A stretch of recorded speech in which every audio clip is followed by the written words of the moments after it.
¿Qué tal? Buenas tardes. Se me olvidó lo que iba a decir. Ya, pero como tú lo editas, Esos son los extras. ya, correcto.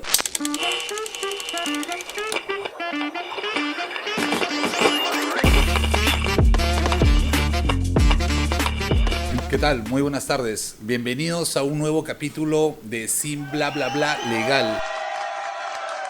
Esta tarde tenemos unas invitadas realmente de lujo.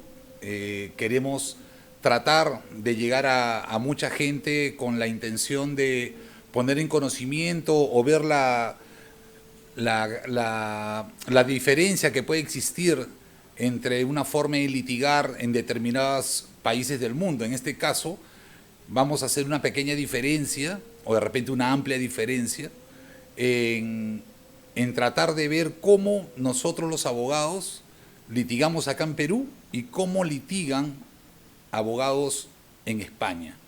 En realidad sabemos que las normas son universales, sabemos que las leyes en muchas partes del mundo son similares, sobre todo en sanciones, pero mayormente cada uno pone su esencia, cada profesional pone su criterio, pone su conocimiento y la forma de trabajo según las condiciones que cada país tiene. En realidad, muy poco conozco de la forma de litigar en España. Tuve oportunidad de estar un tiempo por ahí, pero sin embargo, pude sacar unas conclusiones en la cual hay mucha similitud, pero también hay mucha diferencia, sobre todo en los plazos y condiciones de resultados. Pero para eso nos podría ayudar un poco más la doctora Liliana Correa, que es una abogada bien conocida y reconocida en España por sus especialidades, sobre todo en derecho corporativo y derecho migratorio. También está con nosotros la doctora Yulisa Vázquez, que es una doctora que trabaja ya mucho tiempo acá y que es especialista en derecho migratorio, derecho corporativo y derecho laboral, quien ha ejercido toda su capacidad profesional acá en la ciudad de Lima, pero que también tiene mucho conocimiento en otros temas internacionales. Y bueno, en todo caso, por favor, Liliana, bienvenida. Gracias. ¿Cómo estás? Bien, bien. Pues mira, de vacaciones, no pensé que me iban a invitar a un podcast en Lima, pero bien, súper contento por la invitación, muchas gracias. Qué bueno, ¿que te han tratado bien acá? Sí, estoy comiendo como nunca. ¿Sí? Sí. ¿Te ha gustado todo? Sí, todo. Qué rico. bueno. Sobre todo los alfajoles que me acaban de brindar. Qué bueno. Gracias, Tú, Yulisa. Elin. Muchísimas gracias. Bienvenida, Liliana. Gracias, igualmente. Esto va a ser un conversatorio bastante interesante donde podamos intercambiar ideas profesionales para nuestro público. Vale, perfecto. Qué bueno. Vamos a tratar de comenzar con algo que a veces nos llama mucho la atención y creo que la mayoría de abogados que nos pueden estar viendo también van a tener, van a hacerse esta pregunta sobre todo, ¿no? ¿Es igual, será igual litigar en Perú como litigar en España? ¿Tu punto de vista o de repente conoces un poco más al respecto? Claro, a ver, el derecho es igual en todas partes del mundo, ¿no? Claro. Lo que pasa es que a lo mejor en tiempo, formas, condiciones, delitos, puede que haya una diferencia. Lo que estábamos hablando fuera de podcast, de contexto, sobre todo en España es mucho más rápido algunas cosas, algunos tiempos, a lo mejor aquí no lo sé, en Perú no lo sé. Eso es un buen tema de conversación, de ir viendo, sobre todo la parte de inmigración, la parte laboral. Siempre tratamos en España de que sea corto, excepto los meses que puntualmente, por vacaciones, por cierres de juzgados y todo eso no se puede trabajar, pero de resto yo creo que será cuestión de comparar y sería interesante, Claro. sobre todo Ahora, en tiempo. por ejemplo, tuvimos la oportunidad de conversar antes de empezar y me mencionabas que las vacaciones judiciales en España es en el verano de allá, que es en el mes de agosto. Sí, o sea, el verano comienza, vacaciones de colegio y todo eso comienza a partir de junio, finales de junio. Junio, julio y agosto. Los jueces, los juicios, los juzgados, todo eso se cierra en el mes de agosto. O sea, está completamente cerrado. O sea, ahí no hay Nada, no hay nada. O sea, no puedes decir, no, es que no trabajan. O sea, están en mínimo, que son mínimos secretarios solamente, pero no te sale absolutamente nada. Ya después sí, a partir de septiembre, octubre, septiembre es como para empezar a arrancar, porque comienzan las clases, las universidades y se abren los juzgados. Pero en sí, lo que es octubre, noviembre, diciembre es terrorífico. Porque claro, todo el mundo quiere que antes de terminar el año fiscal se pueda alcanzar todo lo que no se alcanzó, pero imagínate, los juzgados cerrados un mes, es terrible. Y cuando hay delitos de flagrancia, ¿debe haber alguna institución? Sí, claro, están los de urgencia, están los juzgados de urgencia. Juzgados de urgencia se llaman allá. Sí, pero son muy puntuales, son muy... Acá son los juzgados o fiscalías de turno, ¿no? Exacto, pero son muy... A ver, delitos siempre hay. Claro, claro que sí. Lo que pasa es que el mes de agosto, no sé por qué, los españoles les encanta. No hay delitos. No sé por qué, está todo el mundo relajado.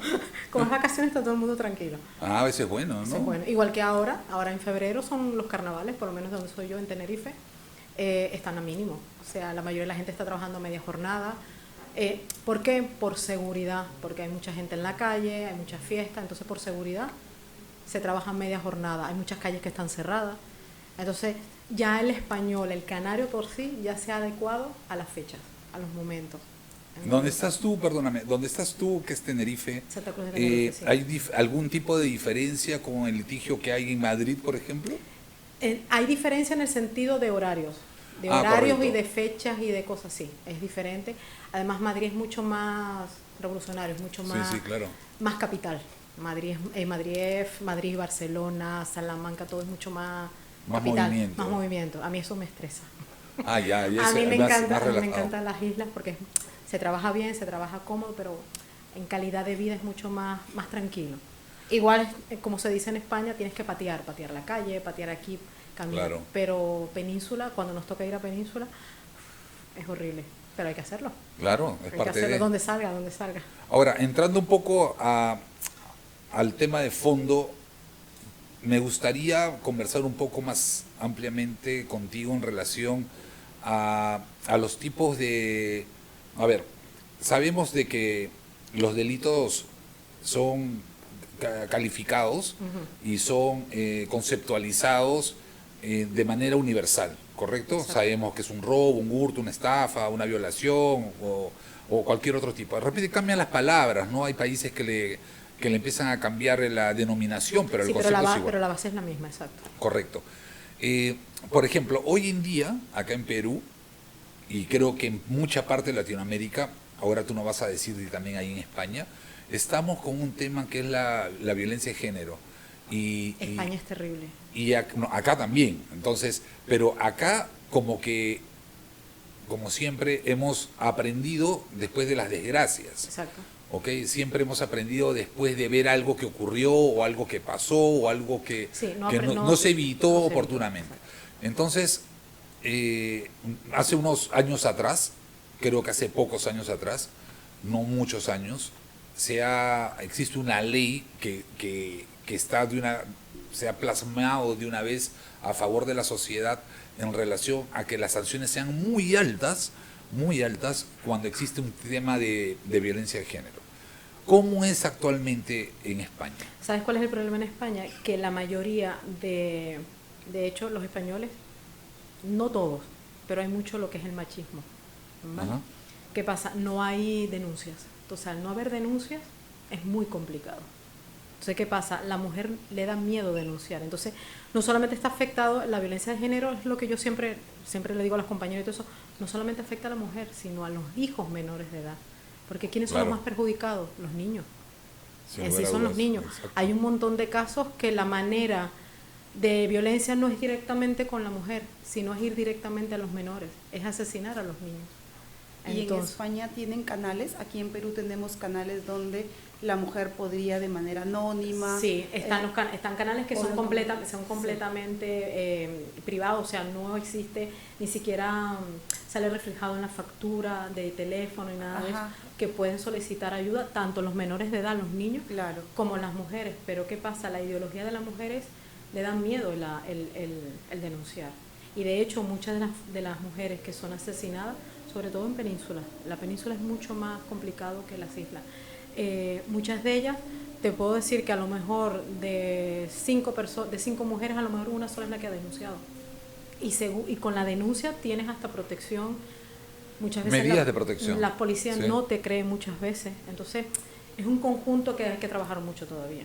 Sí, es correcto, es un tema cultural que Es un todavía tema hay que cultural, fortalecer. sí. Acá, por ejemplo, en Perú, debemos resaltar que las autoridades se han puesto la camiseta o han querido de alguna manera tratar de sancionar inmediatamente esto, ¿no? Claro. Pero también a consecuencia de ello, de que simplemente pues una denuncia de una ciudadana, simplemente la sindicación, a veces para las autoridades es simplemente coger lo que dijo la persona sin corroboración Exacto. y a veces es mentira. Es mentira, sí. Entonces ya se ha convertido muchas veces en un medio de defensa de determinadas personas como para amenazar a la pareja, al esposo, a Claro, los hijos, pero a es lo lo que que yo sea, siempre, ¿no? siempre lo digo, muchas veces clientes mías que le digo, pero no es que los policías no me creen, vale, no te creen, pero es que tú tienes que demostrar. Entonces, si no te crees, hay otros medios. O sea, busca la manera en que te hagan caso, de que te ayuden, por lo menos que te hagan lo que es el alejamiento, pero No pasa, es bueno, complicado. acá también pasa es eso, complicado. ¿no? Es Acá complicado. también pasa eso. Como hay mujeres que dicen, no, y te estoy hablando de violencia de género, no de personas de 20, 30, 40 años. Te estoy hablando de asesinatos que a lo mejor las personas tienen 70, 80 años, 65 años. Y muchas veces los mismos que asesinan se entregan o ellos mismos se suicidan o tratan de suicidarse y terminan internados. Entonces, ya es una ideología, lo que estaba diciendo la compañera, es una ideología. Es muy complicado que una mujer quiera denunciar porque cree que está faltando a la familia. Claro. Es que no es eso, tú tienes que ver primero tu integridad, no solo la tuya, sino la de tus hijos, si tienes hijos a menores de edad. ¿El procedimiento cuál es normalmente? Normalmente tienes que poner la denuncia en policía, en la Correcto. policía de tu comunidad, de tu Eso municipio. es lo primero. Es lo primero. Ellos automáticamente tienen que encender lo que se llama o prender el protocolo de violencia de género. Correcto. Automáticamente hay lo que se llama un alejamiento de la persona, de esa otra persona, ¿vale? Que nunca la cumple. Pero hay alguna prueba o algo tenga que sustentarse, porque de repente una persona puede ir Sí, no, pero puede mi haber marido testigos. me ha dicho esto, me ha insultado, es una violencia psicológica, ¿no? Pero puede haber testigos, aparte de los testigos. pero tiene puedes que haber. Claro, también tienes que tener. A ver, básicamente, como en toda parte legal, tiene que haber papel. Claro. Entonces tiene que haber prueba y por desgracia muchas veces tienes que llevar el informe, fotografía de cómo ha sido golpeada. Tiene que sustentar de La todas maneras, evidencia claro. documentaria Es lo principal, es lo principal. Pero la única acá, por ejemplo, forma el de médico legista. refrendar. Acá, por ejemplo, el médico legista. Acá empieza, digamos que la fiscalía toma conocimiento Exacto. inmediatamente en base al resultado del médico legista. Si ha sido agresiones físicas, sale inmediatamente. Y si hay una agresión psicológica, pasa su evaluación. Pero de todas maneras hay una protección a favor de la persona mientras que el resultado llegue, Exacto. ¿no? Pero ¿sabes qué pasa? Que muchas de las personas, las mujeres en este caso, se desesperan en ese proceso. Entonces muchas veces en ese proceso, que el proceso es complicado, porque tienes que demostrar que has sido violentada, que has sido maltratada, física, psicológicamente, a tus hijos, muchas personas se quedan a la mitad del camino. Entonces ahí es cuando el agresor se lo pone fácil, porque dice, bueno, ya no me denunció o no terminó de denunciar. Y es justamente porque se sienten solas en ese camino. Sí. Que no necesariamente es porque estén solas, No. pero como tienen el tema cultural de que si lo digo, qué vergüenza Qué frente vergüenza al resto, a la frente familia, qué vergüenza etcétera, a la fracasé, comunidad. al fracaso, entonces llevan solo y efectivamente en el camino se detienen y se retroceden, Exacto. ¿no? Y date cuenta que muchos de los casos que también hay, sobre todo en Península, no son de españoles de por sí. Estamos hablando de violencia de a lo mejor de latinos, de personas que no son españoles. O sea, son nacionalizados, pero Claro. que no son españoles de nacimiento, ¿vale? Son emigrantes retornados, son venezolanos, son peruanos, son O bolivianos. ilegales también. O ilegales. Entonces, estamos hablando como pueden tener 20, 19 años, como pasó un caso, una chiquita que tenía 15 años y su novio de 16 saliendo del colegio en la plaza la asesinó a puñalada Públicamente. públicamente y ella no tenía ninguna porque claro, no sabía lo que era violencia. El hecho del móvil, con quién estás, dónde estás, todo eso es un tipo de violencia, Así pero es. no lo saben. No lo saben Entiendo. o no quieren entenderlo. Entonces todo es sobre todo es educación. Si no hay Así la es. educación, y la educación no es solamente de casa, la educación es en el colegio, la educación es en el instituto, en la universidad, la educación es con tus amigos, con tus amigas. Todo eso influye. Hoy en día, Sí, Adelante. aquí en Perú se está insertando ese tipo de educación con Curricular. relación al tema. No solamente están los entes del gobierno, el Poder Judicial, la Fiscalía y todos estos que van a sancionar cuando ya tengan corroborado el delito, Claro. ¿no? O los indicios del mismo, sino que en los centros laborales, tanto en el sector público como privado, ya hay comité de protección Sí, de ese tipo de sobre situaciones, hay una obligación del empleador de realizar capacitaciones de orientación y educación frente a este tipo de situaciones, inclusive en los colegios también a los menores de edad, justo con la finalidad de que empiece una educación desde más pequeños y que en la medida que van avanzando Creciendo, sí. se sigan encontrando con este tipo de capacitaciones, de educación. En algún momento va a insertarse Sí. y va a empezar a tener una línea horizontal, una línea mucho más fácil, libre sobre todo y segura para el agredido, ¿no? Claro. Sea varón o sea mujer, finalmente el más vulnerable. Ya, por ejemplo, en Tenerife están optando ahora por muchos de los municipios, está lo que se llama el punto morado, el punto lila. ¿ya? Que el punto lila es que, por ejemplo, en todas las empresas, si tú ves el punto lila, o el morado, no sé cómo le dirán aquí en el Perú ese color. Lila o morado igual. Quiere decir que ese punto te pueden ayudar. Si tú estás en la calle, te sientes amenazada, te sientes violentada, puedes entrar a ese centro porque ese tiene el punto y saben, porque han estudiado, les han dado cursos, les han explicado cómo atender ese momento a esa persona en ese momento. Entonces son cosas interesantes. Como hay empresas que no quieren tener ese punto, no les interesa. O sea, que hay de... Siente que no es necesario. Ahora, creo de que coincidimos tanto en el tema del litigio, porque las normas en ese caso son similares en el tema de violencia de género. Me imagino que los abogados, bueno, nosotros como abogados tenemos la obligación, más que el deber de ejercer defensa, ya sea las personas agraviadas o las personas inculpadas. Me imagino que allá también en España hay personas que son especialistas en determinadas ramas, Sí, ¿correcto? claro. Entonces, esas personas ejercen su profesionalismo también defendiendo lo indefendible a veces. ¿Es verdad? Sí, ¿No es cierto? y también tienes que pensar que muchas veces estas personas no pueden acceder a un abogado, que entiendo que aquí también lo hay, que son los abogados de oficio. De oficio. Sé así qué hay, pasa con un claro. abogado de oficio. Un abogado de oficio no te está en un mes, un abogado de oficio puede durarte 6, 7 meses, un año, en que te otorguen un abogado de oficio. A lo mejor puede ser menos, dependiendo del caso. Entonces, durante ese tiempo, ¿qué hace la persona afectada? Ese es el problema. Entonces, claro, puede trabajar con psicólogos del ayuntamiento, servicios sociales, Cruz Roja, etcétera, etcétera. Puede buscar otros tipos de ayuda. Empieza a canalizar, pero llega un momento que la persona se desespera. La mujer se desespera y dice, mira, no voy a seguir haciendo. Entonces, cuando se tranquiliza, muchas veces pasa que el agresor aprovecha esos momentos de bajona, como se le dice.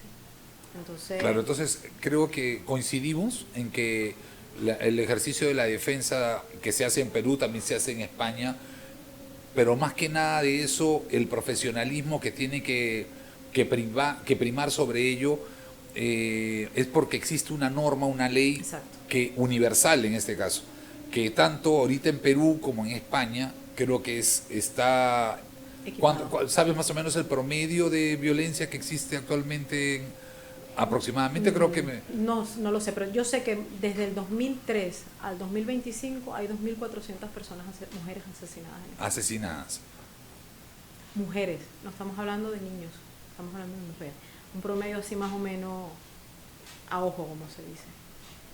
Es bastante, ¿no? Que muchas veces son violencia brusca, son muy, muy violenta la muerte. O sea, estamos hablando en tu puesto de trabajo, en la salida de tu trabajo, en la puerta de tu casa, delante de tus hijos. Muchas veces han asesinado a la madre, a su madre, o sea, a la abuela, y al padre por defender a su hija. O sea, a veces son cosas Sí, acá en brutales. Perú también. Aquí también hemos Son tenido- son Sí, brutales, son bastante. brutales. O sea, acá hubo un caso- Muchas veces no es ellos, no es matar a la mamá, sino que en el momento que te toca a tus hijos, te llevas a tus hijos y no lo hay. De hecho, En Santa Cruz de Tenerife, no recuerdo ahora el nombre de las chiquitas, hay una estatua de las dos niñas. El padre se las llevó y les amarró, ¿cómo se llama esto? Para poder respirar, las bombonas de respiración, no sé cómo le dicen. Ya, Que no, no. bueno, se las amarró. ¿Tanque de oxígeno o algo así? Eso, los tanques de oxígeno. Y Ok. lo que hizo fue hundirlas. Y Ah. las niñas no aparecieron más. Hasta que con el tiempo se fueron, empezaron a buscar, y Wow. las encontraron a las dos atadas y cogidas de la mano en el Pobrecita. mar. Entonces son... Y que cosas que, por eso digo, ¿no? A veces imagínate tiene la que pasar violencia. una desgracia Claro, como para entonces tomar eso es una conciencia. violencia. Lo que pasa es que no es violencia a tu persona, pero estás haciéndole algo a tu carne, se puede decir, a tus hijas. Entonces, eso psíquicamente la persona se queda destruida. Acá en Perú hubo un caso bien sonado, no sé si lo recuerdas tú, que fue un chico que llevó un poco de gasolina En un bus y se subió al bus, se la tiró a su enamorada. donde estaba trasladándose la enamorada. Se lo tiró, subió al bus, se lo tiró encima, le prendió un fósforo y se bajó. Así como si nada. Sí, como todo si el bus nada. lleno. Y todo el bus lleno de gente. Y se fue bien sonado, ¿no? Ese Sí. caso. Qué horrible, qué horrible. O sea, ya llega a pasar situaciones realmente aberrantes, ¿no? O sea, llegar a una situación en la cual Que te- pensamos que podemos verla simplemente en una película, Que te da ¿no? igual, que te da igual quien te vea. Y quien la no te decisión vea. que tomó esa persona o este padre que tú mencionas es algo aberrante, o sea, ¿qué pasaba por su cabeza, no? Es horrible, es horrible. Eh, Y así un montón de casos que si te pones a pensar, un montón de casos. Ahora, cambiando un poco de tema, ya que hemos hablado un poco del tema de violencia de género, acá en Perú nosotros seguimos procesos de alimentos, que es lo que más abunda, me imagino, ¿no? Sí. Debe Sí. ser los procesos más cotidianos, más conocidos. Creo que muchos jueces deben sacar muchas resoluciones diarias por tema de alimentos. Lo cual se tiene que obviamente calificar pues la condición del padre o de la madre quien tenga la obligación para con los menores. Sí. Pero ello conlleva acá en Perú a que un incumplimiento de esa obligación, luego de que esté ordenada por un juez Que haya y una que esté sentencia firme, y como que digo esté yo. incumplida, hay la posibilidad de que exista un proceso, llevarlo a la vía penal, que viene a ser el proceso de omisión a la asistencia familiar. Sí, pero nosotros antes de llegar a eso, los españoles tratan siempre de mediar, de no Correcto. llegar hasta lo último. Entonces, ¿qué es lo que se hace? Se embarga nóminas, se embarga cuentas. Ya cuando no hay esa opción, se llega hasta lo último, que es ya ir a juicio. Claro, acá dentro de la vía civil se trata de embargar antes todo. Que pero sí, viendo muchas veces los casos, yo de verdad, no sé aquí cuánto se paga, porque de verdad no lo he visto, pero allá lo que se paga por un niño es que no es nada. Por ejemplo, normalmente con cualquier, estés casado o no, siempre se saca primero un convenio regulador.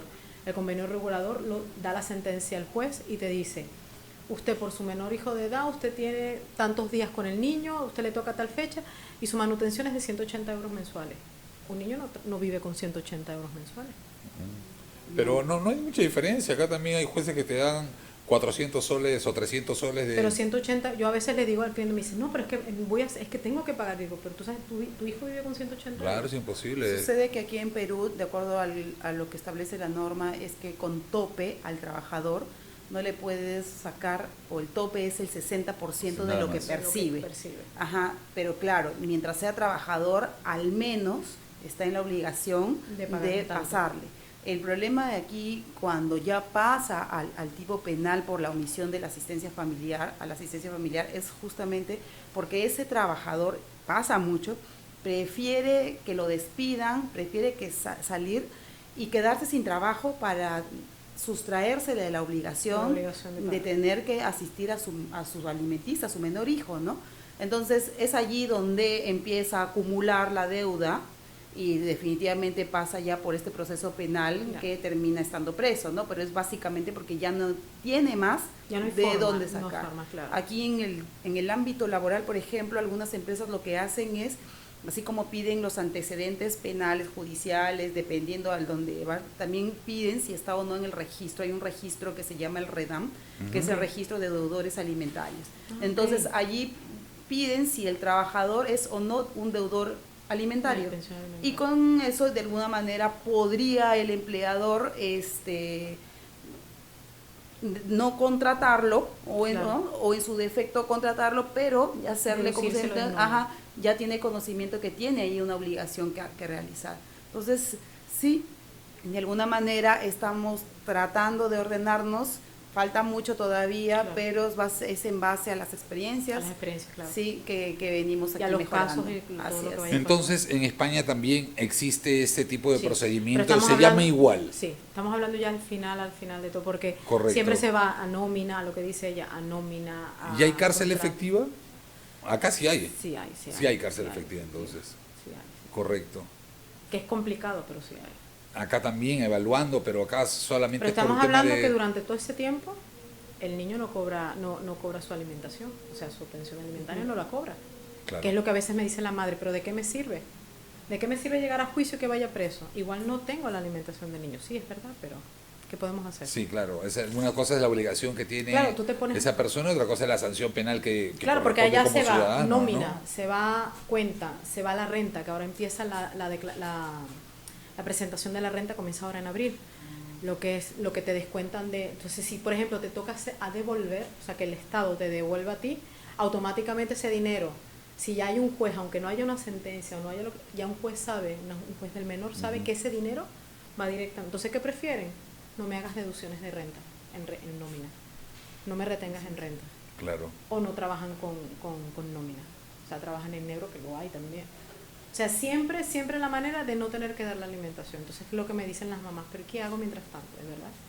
Claro, acá es similar. A veces los padres o los obligados no tienen de dónde o simplemente aducen no tener o tienen más de un hijo en otro compromiso. Entonces como que el juez califica todo eso y dice, bueno, si tú ganas 1.200 soles o 1.300 soles, que es el sueldo mínimo, o haces determinada actividad laboral como taxiar, por ejemplo, y tienes 4 hijos, bueno, dale 150 soles a un niño que no le sirve para nada. No sirve para nada. ¿Entiendes? Entonces, pero más que nada, más que sea un problema legal, que sea un problema de nuestros jueces en sancionar así, es un problema social. Para mí es un problema social. Porque, un problema social. porque se tiene que entender de que el hecho de tener hijos, que lo cual es lo más precioso y lo más bello que puede existir, pero también tienes que saber, empezar a pensar y saber con quién Claro. y qué cosa, cómo te proyectas a Exacto. futuro como familia, ¿no?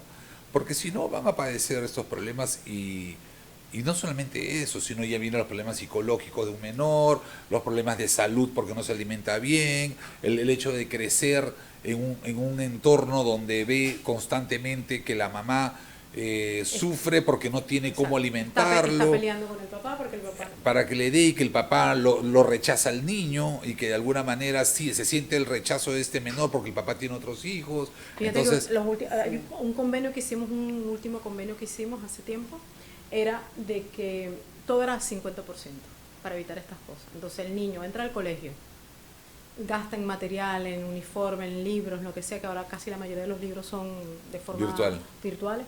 Igual hay que pagar, se paga la mochila digital, como se le llama. A lo mejor en total son 300 euros, vale, tú pones 150 y yo pongo 150. Ah, vale, el niño está una semana contigo, una semana... Vale, entonces la semana que está contigo, tú te encargas de su alimentación, de su vestido. Subvenciones. Entonces, yo creo que es la única manera de como de compensar. claro, Y está todo el mundo contento.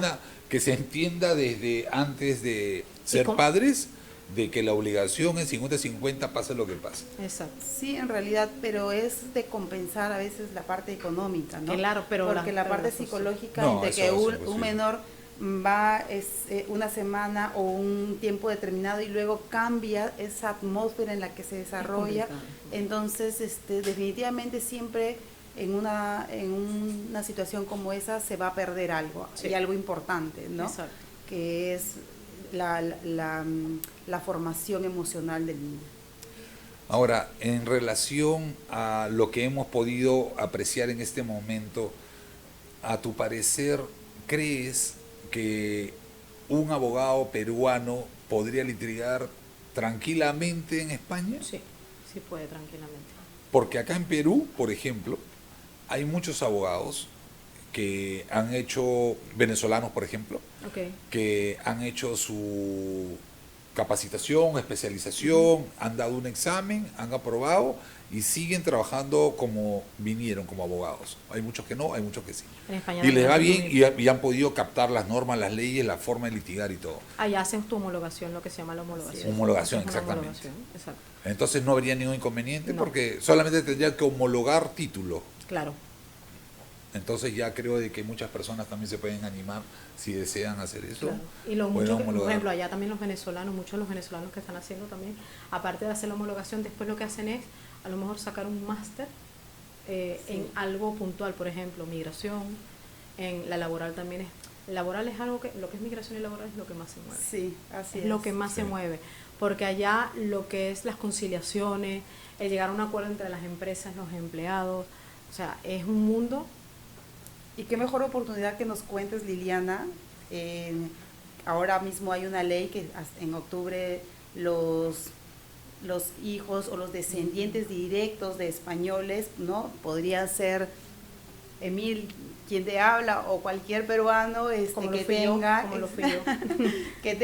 que sea un descendiente directo de español. Y pues cuéntanos cuáles son las buenas nuevas que nos traes para estas personas que tienen interés y que todavía les queda un poco de tiempo. Sí, la memoria democrática. La memoria Sí, democrática. que estamos así hablando es. que supuestamente, que estoy segura que lo van a alargar, vence en octubre.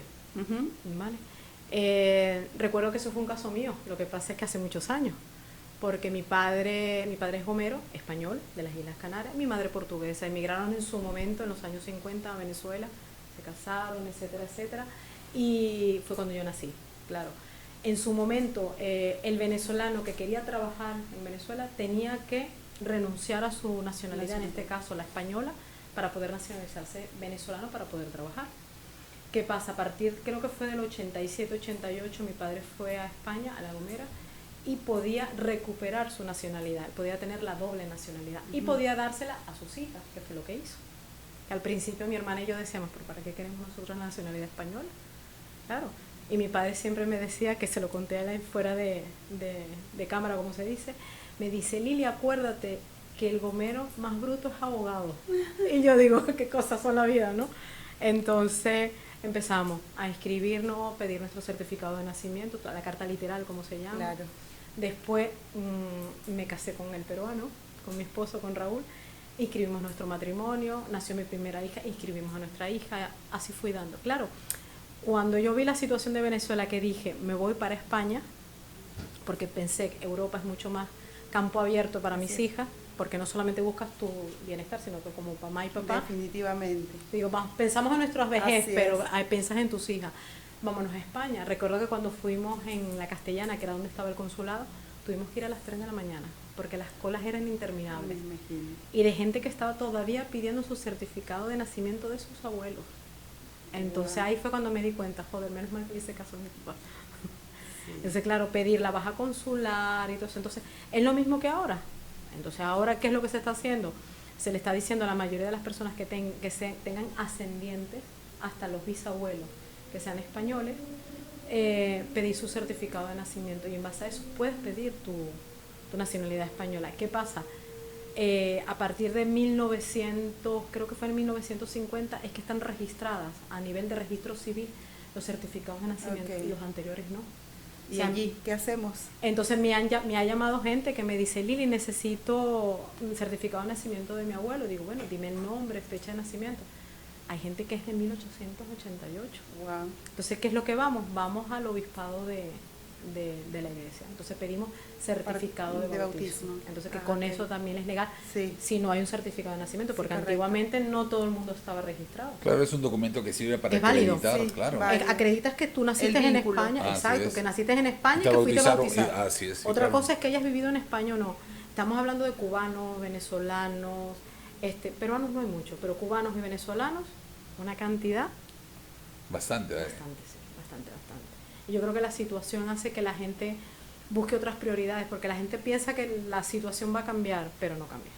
O sea, Ahora, podrá cambiar, pero no tardará mucho. ¿qué podrías recomendar, por ejemplo, si en este momento te están escuchando alguna persona peruana o de otro país que está en Madrid, que está en Tenerife, que está en Valencia, que esté en cualquier ciudad de España y que quiere regularizar su situación migratoria? Que me llame. No, está bien. ¿Cuál es el procedimiento? ¿Qué se necesita? Primero hay que ver cómo está, si está legal, si está ilegal, cómo entró, cuánto tiempo tiene de empadronamiento, porque eso es lo principal. No es solamente llegar, tú puedes entrar, pero mucha gente dice, no, yo me empadrono después. No, empadrónate con el pasaporte. Así, tú llegas eso es hoy, lo primero. Lo primero, llegas hoy y mañana, donde te puedes empadronar. ¿Por qué? Porque lo que valida tu residencia y después la nación es del momento que tú te empadronas. Así es. Hay gente que tarda 3, 4 meses. No, pero es que yo ya tengo... No, perdona, no es fecha de entrada, es fecha de empadronamiento. O sea, lo primero es empadronarse. ¿Así vaya por asilo político? Como sea, empadronarse, porque tú tienes que tener una residencia fiscal en España. Correcto. Entonces, ¿cómo lo demuestra? Yo estoy residenciada aquí, porque ahí estás viviendo. Entonces, en base a eso, es mucho más fácil empezar a gestionar todo. Aquí en Perú le llamamos el cambio de la calidad migratoria. Claro. El ingreso es como turista, ¿no? Esa es la entrada.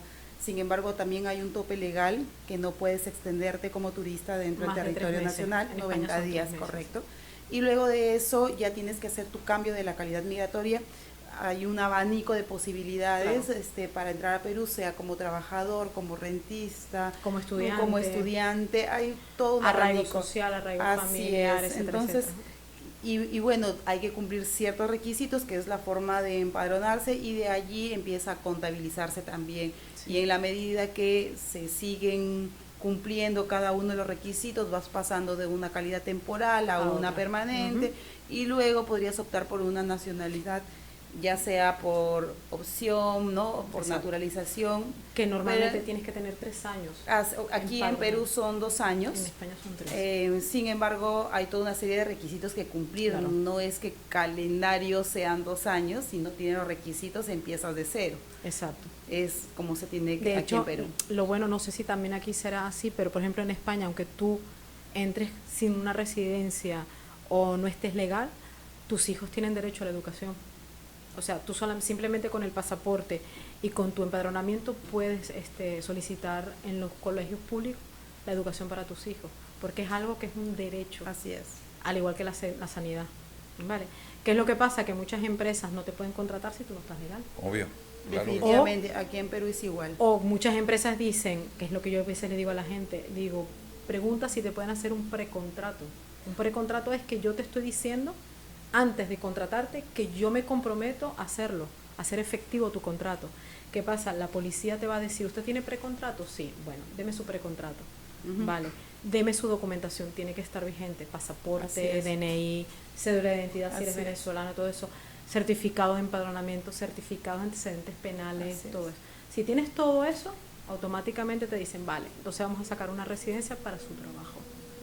Sí, aquí es lo mismo, tienes que tener un contrato de trabajo, exacto, una promesa de trabajo en todo caso, ¿no? Que es el precontrato, como decíamos. Así es, y cumplir obviamente que tengas antecedentes limpios, policiales, judiciales y penales. De tu país. Hay que pasar aquí por la Policía Internacional, que es la Interpol, no tiene que haber alertas con relación, ¿no?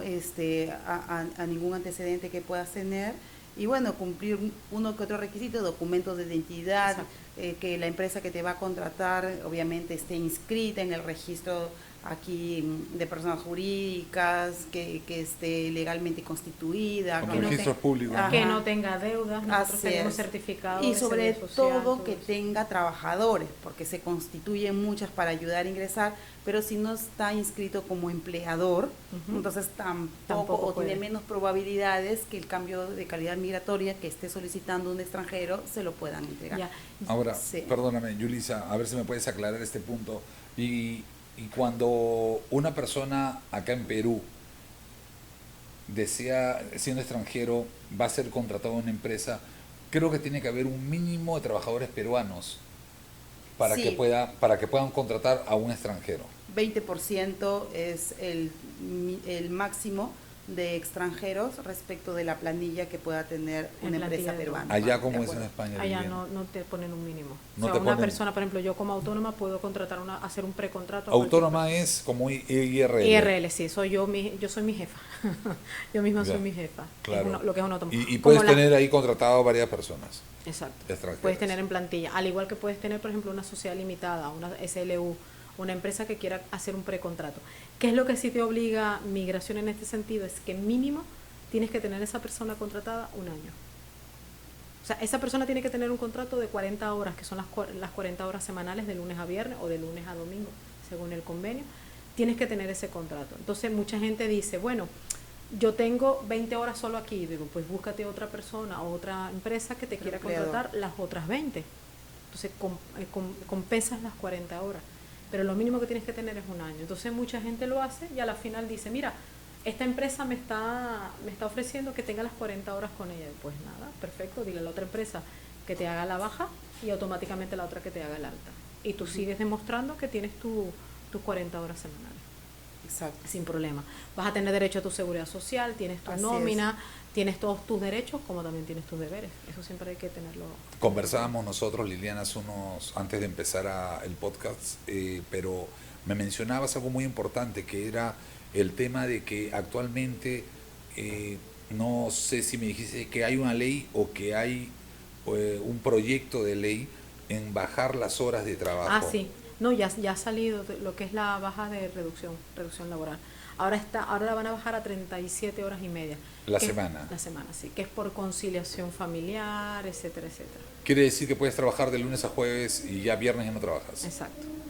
Que a ver, están buscando la manera de conciliar las La personas vida que familiar y la vida laboral. Entonces yo le digo, a ver, yo directamente estoy de acuerdo, ¿vale? Porque siempre como sindicatos, etcétera, etcétera, buscan siempre la mejor ventaja para un empleado, pero es que también hay que buscar el empleador, porque el empleador, en este caso la empresa, va a seguir trabajando, va a seguir pagando lo mismo en seguridad social. Claro. Y en seguridad y en cantidad de nómina. O sea, la nómina no te va a bajar. Claro. Exacto, y eso qué tan conveniente es desde el punto de vista A del nivel empresario, ¿no? Los empresarios están todos, como se dice en España, cabreados. Claro, porque aquí en Perú el máximo de horas semanales es de 48 horas. Así Aquí es de es. 40. O sea, lo máximo son Y 40 bueno, horas semanales. y aquí el tiempo refrigerio es de 45 minutos mínimo, ¿no? Sí, Entonces, claro.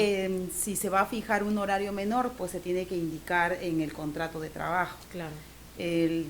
Pero ahora mismo que hay también un proyecto de ley de reducirse los feriados, Ujú. ¿no? Los mismos que están contemplados en un dispositivo legal, están todos girados porque está impactando desde el punto de vista de la educación de los niños, del trabajo, ¿no? Porque ya no va a haber un día o 2 días, 3 días más de descanso. Claro. Pero para el empresario, pues es conveniente porque tiene un día, 2 días, 3 días más de trabajo efectivo, de Claro. horas efectivas. Entonces sí, pues siempre al ser dos partes, siempre va a haber allí Siempre va a una haber, exacto. discusión. Un conflicto. Un conflicto. Claro, es lo sí. que la mayoría de la gente dice. Por ejemplo, en España, claro, nosotros tenemos muchos beneficios a nivel de seguridad social, a nivel de infraestructura, a nivel de todo, porque es lo que pagamos nuestra seguridad social. O sea, tenemos derecho a nuestra sanidad. Ujú. Pero ¿qué pasa? Imagínate una empresa que tenga 6, 7 empleados, le estás bajando la jornada a 37 horas y media, pero tu seguridad social sigue siendo la misma. Tu nómina tienes que pagarla igual de estos 6 empleados. Claro, por supuesto. Ahora, pero una pregunta, de repente que mucha gente se va a hacer luego de escuchar de que existe en España esa norma que puede reducir, que va a reducirse las horas de trabajo, y mucha gente acá en Perú va a decir, ¿por qué no lo hacemos acá?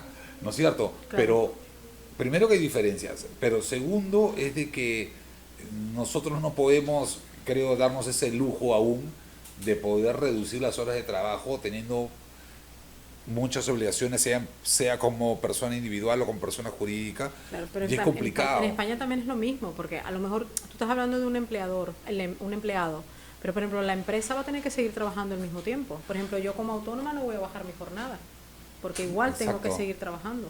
Y le puede significar que al tener horario reducido y menos personal en horas que él va a seguir continuando realizando sus labores o produciendo, entonces le va a significar hacer contrataciones de horas extras, que aquí en Perú las horas extras se pagan las sobretasas si son 2 horas extras más o adicionales a las 48 horas semanales, la sobretasa es del 25% y a partir de la tercera hora en adelante es del 35%. Entonces, ya significa un sobrecosto para el empleador. La sanidad se paga en proporción a la remuneración, claro, y todos los demás beneficios sociales también se pagan con relación a la remuneración. Y si la remuneración no es fija y es variable por el tema de las horas extras, también va a impactar de manera directa los beneficios sociales. Date cuenta que en España una de las cosas que tiene, por ejemplo, hay mucha gente que a lo mejor no solamente tiene un contrato de 40 horas, puede tener más contratos. Lo que pasa es que en base a la seguridad social, tú cotizas por día trabajado, no por la cantidad de horas que tú tengas. Tú puedes trabajar, como digo yo, tú puedes trabajar 100 horas si tú quieres a la semana, pero es que tú a la seguridad social vas a cotizar un día, así tengas 4 trabajos. Si no, es que yo tengo, porque la mentalidad de muchas veces del latino, no estoy hablando que sea solo latino, muchas veces el español, no, es que yo tengo 4 trabajos. Y los 4 me tienen que asegurar. Los 4 te aseguran, pero tú en la cotización al momento de tu jubilación es un día lo que tú has trabajado. Claro. No es que son 4 empresas, son 4 días. No, es un día. Porque sacas se ha completado la jornada. Exacto. Entonces, eso es, yo creo que también es educar. Yo no digo que haya beneficios a nivel de sindicatos y todo eso a los empleados. Yo no digo que no, porque todos somos empleados. Pero claro, también hay que ver la parte de la empresa, que es lo que las empresas están diciendo, es que me estoy sobrecargando. O contrato a una persona para justificar ese tiempo que no me están trabajando los otros, o tengo que pagarlo en horas extras que también va en nómina, y eso me costea más lo que es la seguridad social y lo que es nómina. Así es. Entonces eso es un punto que se está peleando mucho en Ahora, España.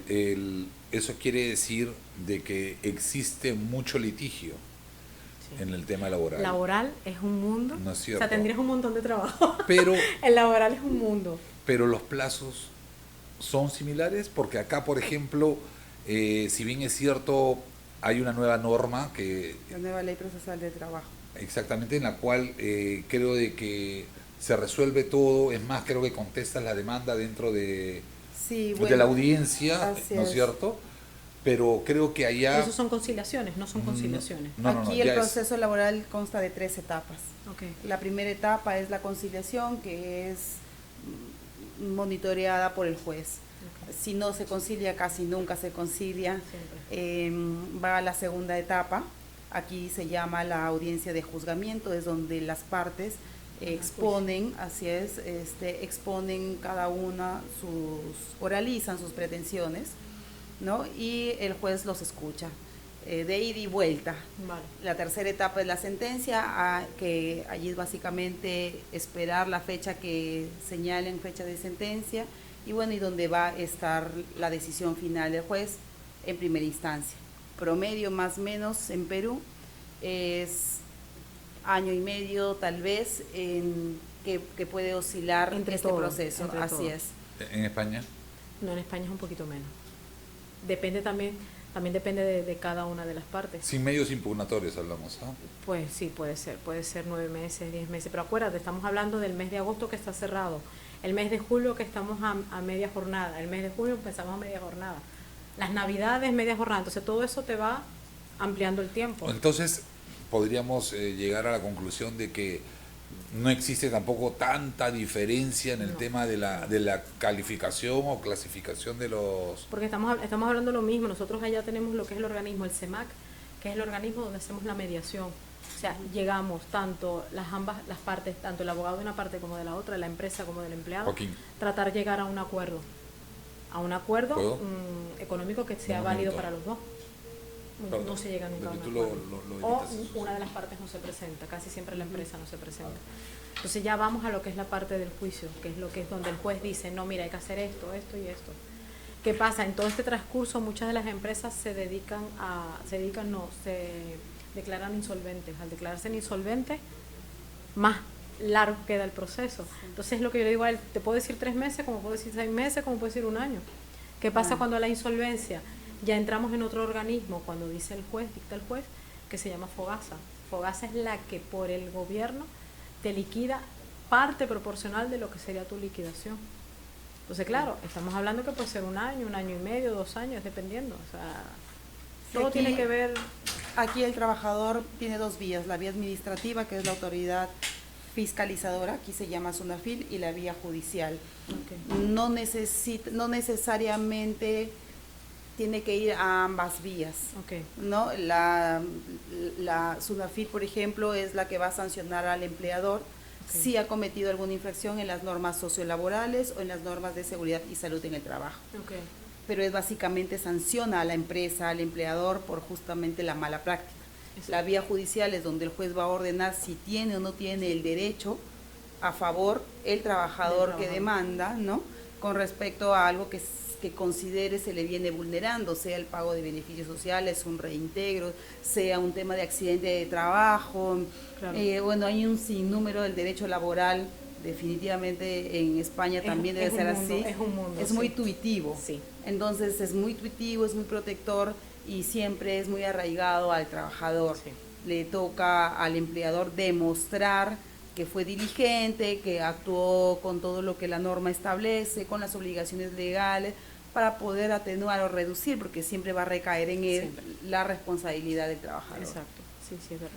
Bueno, en todo caso creo que nos queda claro de que no hay mucha diferencia, ni siquiera en los plazos.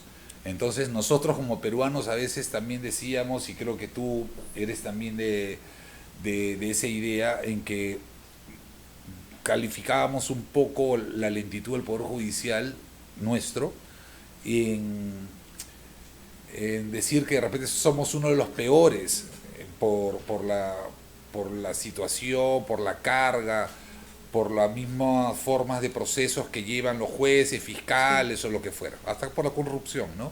Pero sin embargo, nos damos cuenta también que por lo menos según lo expresado el día de hoy, queda un poco claro de que no somos los únicos en tema de lentitud, porque es que cada caso depende, cada caso puede ser casos que salgan muy rápido, es lo que dice ella, como puede ser casos que se acá igual, acá a veces nos sorprendemos porque presentamos un caso que nos proyectamos que va a salir a largo plazo y lo califican y lo admiten inmediatamente. Pero también eso depende mucho del juez. Claro. Depende mucho del juez porque hay jueces, a ver, no son todos iguales, ¿no? Pero hay muchos jueces que les gusta trabajar rápido, les gusta salir rápido y les gusta resolver. Como otros jueces que... Sí, que prefiere que lo haga el asistente y lo revisa todo el grupo. Sí, porque hay muchas autoridades jurisdiccionales que desean realmente cumplir con lo ofrecido de ellos mismos hacia sus superiores. De hecho, porque también están ellos siendo calificados y controlados. Pero hay otros jueces o otras autoridades que prefieren, ¿no?, esperar un poco más. Y eso que hay un principio aquí que es el de celeridad procesal. Sí, debería ser rápido, igual que pero bueno, bueno, de todas formas, cuando ustedes están en los juicios, ustedes automáticamente cuando ven el nombre del juez, ustedes ya saben, esto me va a tardar no sé cuánto. Sí, claro. Claro, por ejemplo, en mi caso, en temas penales, cuando cae en un juzgado o en una sala, y yo sé exactamente quiénes son los miembros de esa sala, por ejemplo, yo digo, uy, ellos califican mucho esto, o son de las personas que les gusta preguntar, indagar. Hay otras, pero si son mujeres, mayormente como que tienen un poquito más de paciencia y quieren que su decisión esté amparada en lo que ellas mismas escuchan y no solamente leen. Claro. Me ha tocado muchas veces eso, pero a veces los hombres son un poco más inmediatos, quieren simplemente lo que leyeron y sancionan, y a veces sancionan mal también. Las mujeres rebuscamos más, las mujeres damos más la vuelta y buscamos a ver qué otras opciones hay, porque siempre buscamos, a ver, no sea que sean mujeres y hombres, pero siempre se busca lo mejor, ¿no? Pero las mujeres somos más como mujeres. No, sí, lo admito, es verdad, son un poco más... Yo creo que profesionalmente hablando, solamente en el ámbito legal de abogadas, juezas o fiscales, creo que tienen miedo a cometer un error, no por ellas mismas, sino por no causarle un daño a la persona que tienen que sancionar. O sea, si sancionan con una norma muy drástica, quieren estar muy seguras de lo que están haciendo. Y una virtud que creo que llevamos es la intuición. Intuición, sí. Yo veo enseguida. Eso es algo que ayuda muchísimo a que las decisiones no es que estén rebuscadas, pero que sean sólidas, y que Es que es estén un bien instinto. amparadas. Sí. Por lo menos yo soy de ver la persona, no después, veo a la persona o el cliente, yo ya sé por dónde puede salir.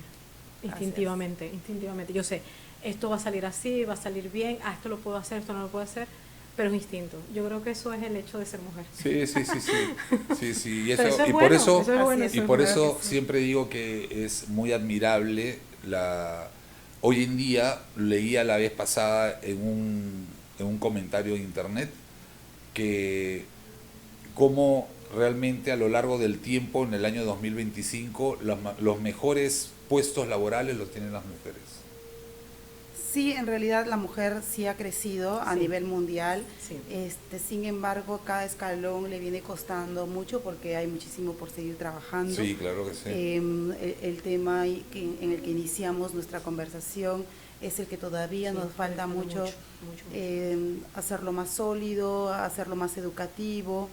Pero bueno, seguimos en la lucha, seguimos Sí. trabajando y estoy segura Que sí lo vamos a lograr. que en un próximo tiempo vamos a tener mejores resultados. Volveremos a hacer un podcast tú y yo Claro que con sí. él y veremos. Pero me invitan a mí, pero Sí, hablan, sí. ustedes hablan de mí. ¿Está Vale, bien? vale, Ya, vale. bien. Ahora, Prometido, mira, prometido. hay un tema importante que se nos estaba pasando, pero creo que íbamos a coincidir igual que los otros, en realidad, porque el tema de litigios en otros países creo que nos queda claro que es similar, simplemente homologando o tratando de analizar pues el tipo de sanción que le ponen a cada una Claro. de los actos o incertidumbres jurídicas que pueden existir, ¿no? El exequatur. El exequatur es el reconocimiento de una sentencia expedida en el extranjero, ¿correcto? La homologación. La homologación, sí. Y nosotros acá en Perú, por ejemplo, no muchos abogados ven eso. En España sí se ve. Claro, acá en Perú como que pocos conocemos el procedimiento. Gracias a Dios yo una de las primeras cosas que hice cuando recién fui abogado fue un exequatur. Y después cuando a lo largo del tiempo fui cogiendo más casos similares y ya se me hacía más sencillo el procedimiento, ¿no? Y a veces tenía colegas que me decían, Emil, velo tú porque Claro. yo no lo sé. Entonces, es un tema bastante interesante, es bonito y aparte de eso, creo que es rápido entre todas las cosas, Sí, ¿no? sí, Porque claro.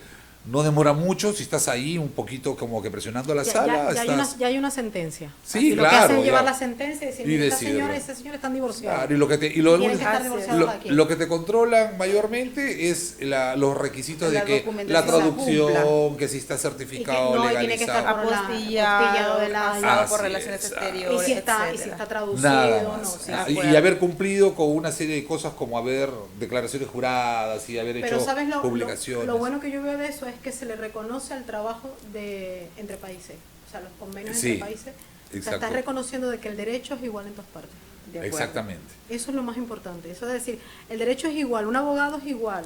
Un abogado. Exactamente, porque no se va a discutir la decisión. Exacto, Lo es que una va a decir decisión. es respetar la decisión Exacto. e ingresarla al territorio, en Exacto. este caso al territorio peruano, y que se cumpla tal cual, que tenga el efecto jurídico del que viene, del país del que viene a través de este medio, de este mecanismo, que efectivamente Emil conoce bastante Lo sé, bien, lo conoce. ¿no? Es- Que es el exequatur. Es un tema bastante bonito realmente, o sea, yo creo de y no es complicado, por eso a veces me sorprendo Es cuando más colegas, declarativo.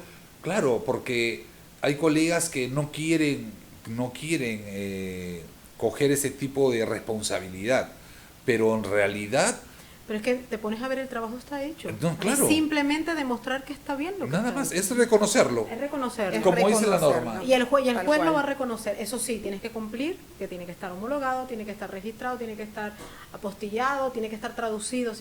O sea, simplemente Y tiene que Entonces- haber quedado ficta, Exacto. firme, Así Firme, sentida. Así es. chachi, como se dice en España. Entonces Chachi. creo que también coincidimos en que ese tipo de proceso judicial que llamado exequatur o reconocimiento de sentencia expedida en el extranjero es totalmente similar en España como acá en Perú y que los procedimientos pueden demorar días o meses de diferencia con Perú y España, pero lo que me deja tranquilo, no sé si a ti, Yulisa, hoy día, es de que poder escuchar de una persona como Liliana, especialista y litigante también, abogada en España, de que realmente no estamos como pensábamos quizás de estar tan distantes en el tema de, sobre todo de tiempos, ¿no? Para la calificación, que era lo que siempre nos choca a nosotros como abogados litigantes. Claro, pero es lo que yo te he dicho, el derecho es igual en todas partes.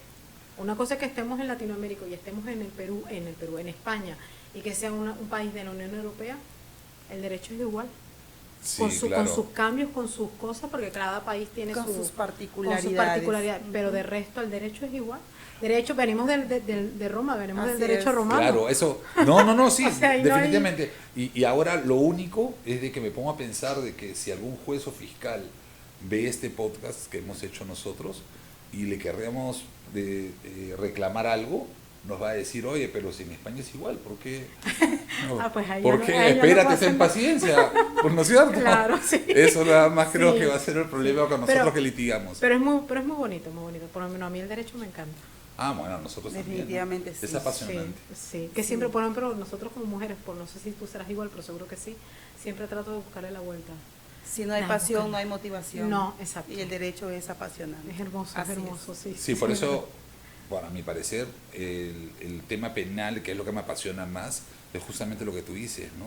Yo tengo que buscarle y La encontrar y ver exactamente, ya vas a escuchar 2, 3, 4, 5 versiones, pero al final tienes que tener ese olfato Ese olfato. Así es. ese olfato de dar el paso que tienes que dar para poder ganar. Ustedes como hombres tienen el olfato, nosotros tenemos el instinto.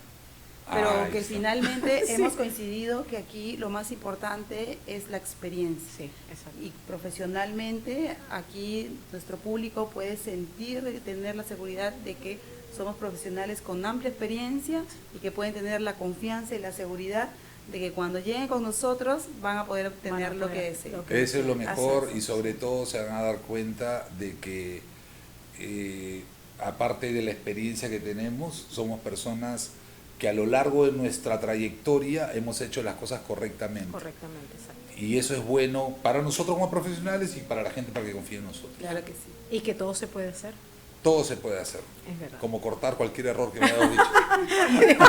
También. Ok, bueno, agradecemos a todas las personas que nos han estado siguiendo y nos van a seguir. Agradecemos también a Liliana, muchas gracias. No hay de qué, no hay de Y qué. gracias por venir de tan lejos para Sí, ¿verdad? podernos decir que Igual. no estábamos tan distantes Bueno, de la realidad legal. Cuando vayan a España haremos también lo mismo. Sí, claro que Exacto. sí, sí. Entonces, Ahora sí, vamos estás a ir, invitada también. vamos a ir Gracias. de visitantes a tu A mi estudio, despacho, a tu despacho, como dicen ustedes. Nosotros mismos despachos, sí. Y- Y conocerán a mis compañeros, sobre todo Manuel. Manuel Ok. es laborista. Ok, un saludo Y para es un- Manuel también. Manuel entonces. Padilla es amante de la parte laboral. Es Ah, una pasada. ahí con Yulisa. Yulisa, Pues muchas va a ser- gracias pues sí, también. Va a estar encantada de conocer. Sí, de conocerlo. Te agradecemos, Yulisa, por tu tiempo, por por actualizarnos bastante, como siempre, en todo lo que es tu experiencia laboral. Exacto. Gracias, Emil, por esto. Una maravillosa tarde. Liliana, Gracias, encantada igual, cariño. que esto se repita. Exacto, espero que sí. Muchas gracias, que les vaya bien. Venga, hasta luego. Gracias, Joaquín. Gracias, Crismar.